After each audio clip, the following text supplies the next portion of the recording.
everybody, this is Snarist, and welcome back to my Dead Space 2 Zealot difficulty walkthrough, and this is chapter 12. And from this chapter onwards, the next, is it 4 of them? Yeah, the next 4 chapters are going to be rather short. So when you go down this ramp here, make sure to look to the right for a power node, as well as a couple other things. There's a chest down there. After a brief cutscene with Ellie, talking to her, you need to go around the side of this bulldozer, and there'll be a little compartment where you can get a spare battery that you need. Technically, you don't need to take out all of these spores in this area here, but what you can do is take whatever ammo you can find from out of one of these containers or one of their parts, and you can throw it at the spores, and every single one of them are going to react to it, and they're going to kill themselves. Now, there's nothing down the left-hand side there, so you can completely avoid half of those spores without them doing anything. Although I tell you what, when you get this thing moving, you're going to get assailed by all these little necromorph children, and a few of them will get taken out by these spores, as well as the spores themselves, because they'll come running in from that area. And so you can almost get a few free kills without having to worry about, you know, wasting ammo or anything. So there's actually quite a few like sneaky items laying about here, like on boxes, up on the rocks, and just in the distance. So keep your eyes open. But that should be it for all of them, I think. Ride this across, this gondola, and always be prepared for whatever you have to fight before you get there. Don't use your stasis because you'll accidentally catch the side of the gondola. You have to deal with a spitter here. Go ahead and make good use of the advanced suit by using the stasis like crazy. And I actually had a little bit of a break before doing this commentary, so I completely blanked out, and I think I remember we got the advanced suit before we went to the elevator section in the last chapter, right? Because if so, that's going to do a lot for your stasis, because you'll charge up your stasis rather quickly. And it's also good for extra armor and protection and all that. So you just need to come to the end here, grab that sort of ID card or whatever it is, and on your way back you'll have to deal with a spitter, but it won't attack you if you're in cover. So just keep in cover with that little fender there, whatever that is, and then rip the spitter apart. These always take quite a few shots, even if you take off most of the limbs. You can take off both their legs, they'll still come at you. You could take off both their legs, one of their arms. Unless you take the other arm or the head, they won't die.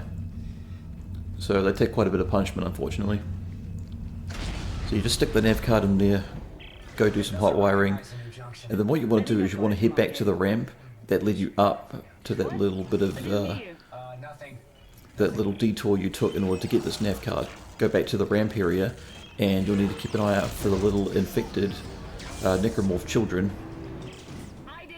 So if you stay right here, and as long as you're paying attention to both the left and the right, behind you and down there, then most of the necromorph, the children, will spawn down the bottom. Now sometimes you'll get a couple of them that are up there that wander down, but it takes them a long time to, and if you don't look over there like enough, you'll get a couple of them that come down a bit more frequently than most. But yeah, for the most part you were right, and I made a mistake here. What you want to do is you want to wait till that bulldozer completely turns around, and you want to wait for that little platform to come down, because as soon as it comes down you can get on it immediately and go. If you stay on that ramp I was just on before, you only have to worry about the necromorph children, because as soon as you come down into the floor area here and just go a little bit towards the dozer's elevator, what will end up happening is you'll get a couple of those miners spawning in with a bit of armor on them. But if you wait till the dozer turns around and the elevator gets down to the ground, you can skip them and just go straight onto the elevator and they can't hurt you. Now the sequence here can either be really tough or really easy. I think it's mostly pretty easy. Just look left to right. The section only goes on for a few minutes, but yeah, just look left to right. Pay attention to when the necromorphs jump onto the side of the bulldozer and climb up. The worst of them is going to come early on in this first minute, because that's where most of them come in, and then after that there'll be the odd spitter and the odd slasher here and there in small intervals. But the one thing you got to really look out for are the lurkers. because there'll be a few explosive canisters you can pick up and throw. There'll also be some loose items like medium health packs and plasma cutter ammo. But the one thing I don't like about this is the fact that the smoke gets in the way and you can barely see the lurkers. The lurkers can see you perfectly and will take shots at you, but you can barely see them. So unless your eyesight's really good, it's going to be rough. So take advantage of the fact that when you aim, you've got a little torch going.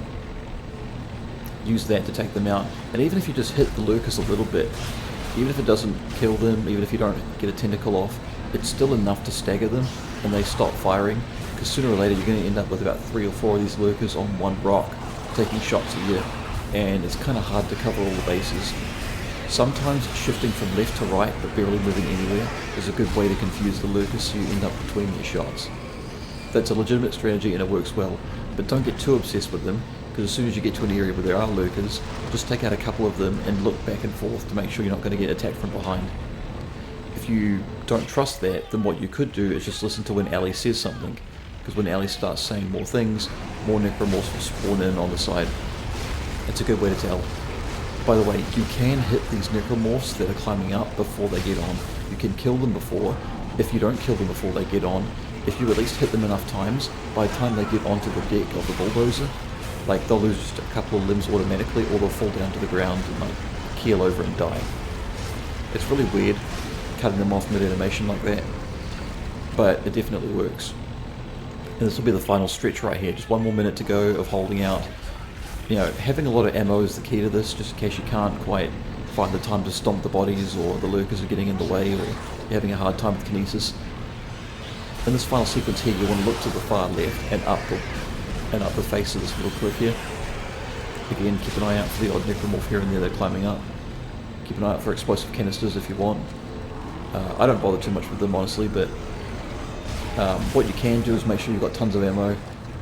What you can also do is make sure you've got plenty of medkits to fall back on, but stasis isn't really going to help you unless you're dealing with them early on. But like I said as well, the worst of them is early on, because in the beginning you're going to have about 5 or 6 of them to deal with. And this one part here, I'd say out of all the times you had to deal with the lurkers in this particular sequence, that was the worst of it, when they're on your equal level at the third, because any that are left over, they will chase you along here. You don't have to kill all of them, you just have to get far enough away, but you can also strategically place your body against the windscreen right there to your left, you know, where Ellie's piloting the bulldozer. That way you can kind of block the shots a little bit for the lurkers that are on the left. You know, you can avoid them. There's just a long ride all the way up the tunnel there, a little bit of a cutscene, not too much going on. And that's the end of chapter 12, and now we're moving into chapter 13 with a little bit of looting, and then we get to the final stretch of the game. So thanks for watching, and I'll see you guys next time.